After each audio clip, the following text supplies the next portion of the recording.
Winter can be absolutely beautiful, right?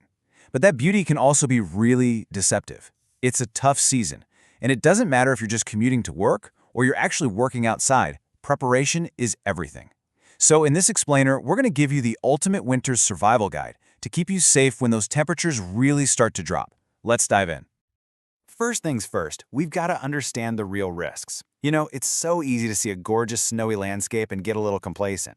But that beauty can hide some serious dangers that go way beyond just a slippery patch of sidewalk.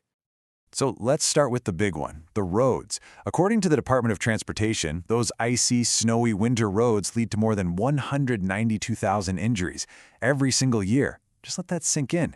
That is a staggering number of people whose lives get turned upside down by something we can often prevent. And unfortunately, it gets even more serious. 2,200. That's how many people die each year from winter driving conditions. Now, this isn't to scare you, not at all. It's about looking at the reality of the risks so we can take them seriously. But here's the thing. Road safety is just one piece of the puzzle. Some of the biggest dangers in winter have nothing to do with being in a car. They're all about the cold itself and what it can do to your body. So I have to ask, are you really prepared for that? And that question brings us to the most critical part of this whole guide, preparation. Seriously, the best way to handle a winter emergency is to stop it from ever happening. So we're going to break this down into 3 key areas: your vehicle, your body, and your plan.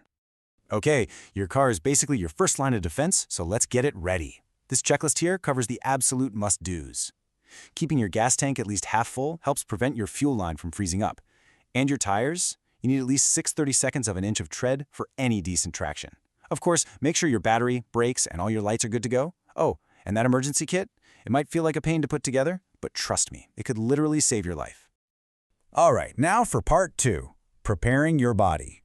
You might look at the thermometer, see 30 degrees, and think, not too bad. But that can be a huge mistake. The number on the thermometer is only half the story. We really need to talk about wind chill. Now, I know this chart looks a little complex, but it is so important. It shows you the real power of wind. See that top row? That's the actual air temperature. And the column on the left? That's wind speed. Where they meet is what it feels like on your skin. Just look at how fast the danger goes up when the wind starts blowing. A chilly day can become dangerously cold in a hurry, putting you at real risk for things like frostbite. Let me give you a perfect example. Say it's 20 degrees Fahrenheit outside. You know, it's cold, but maybe you think you can just throw on a jacket. But add a 20-mile-per-hour wind, and suddenly it feels like 4 degrees. That's a massive difference. And it's exactly why you can't just dress for the number you see on the weather app. You gotta dress for the wind. So how do you actually dress for wind chill? Well, the answer is the 3-layer rule. Your inner layer pulls moisture away from your skin. That's key. The middle layer is your insulation. It traps your body heat. And that outer layer? It protects you from the wind and the snow. Honestly, think of it like your own personal armor against the cold. Every layer has a job. And when they work together, they keep you warm and safe. And the last piece of the preparation puzzle is your plan. It's so simple, but it's something people forget all the time. Just always check the weather before you leave, know the route you're taking, and please, tell someone where you're going and when you expect to be back. It takes, 2 minutes? And it could be the very thing that saves you if something goes wrong. Okay, so you've done your prep work. You're ready. Now it's time to actually hit the road. Let's talk about how to drive safely when the conditions get sketchy. You know that old 3-second rule for following distance on a dry road? Forget about it in the winter. You need to double it. I'm talking 5 to 6 seconds of space between you and the car in front of you. And I am not kidding.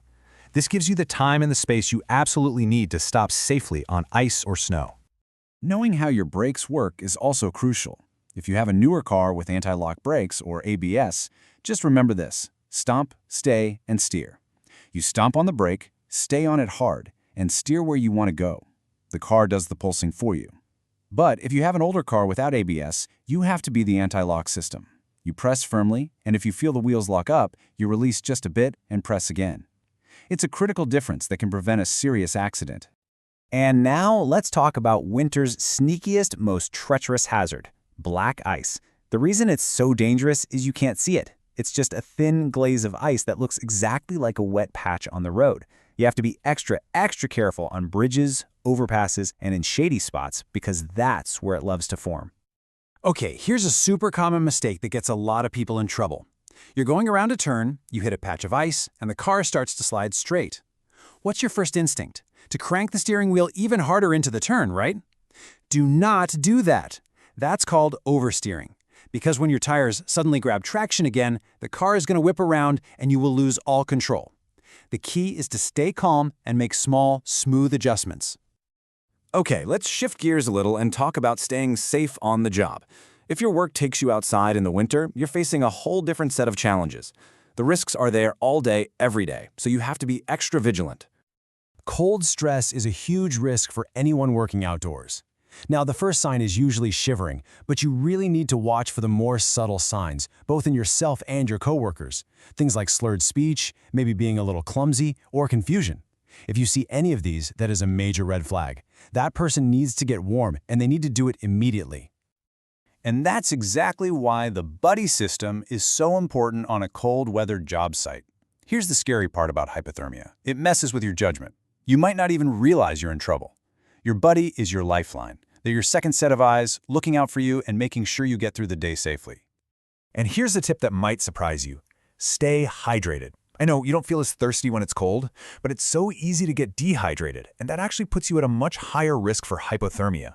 So drink plenty of water, maybe some warm drinks, and try to go easy on the caffeine, because it can actually dehydrate you even more. So, we've talked a ton about preparation and prevention. But what happens if, despite all your best efforts, you end up in an emergency?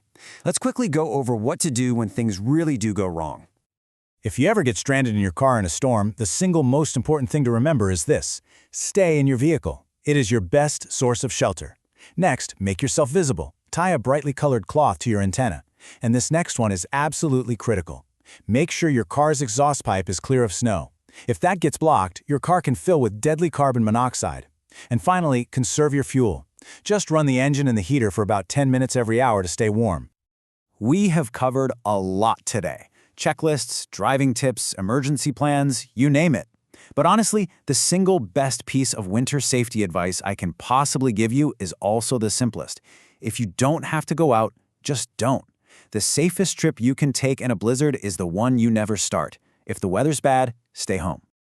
In the end, it all comes down to being prepared. Knowing what to do and having a plan is your absolute best defense against everything winter can throw at you. So I'll leave you with this question. What is the one thing you're going to go do or check before the next snowfall? Are you going to check your tires, put together that emergency kit? Whatever it is, do it now. Being proactive is truly what's going to keep you safe. Be careful out there.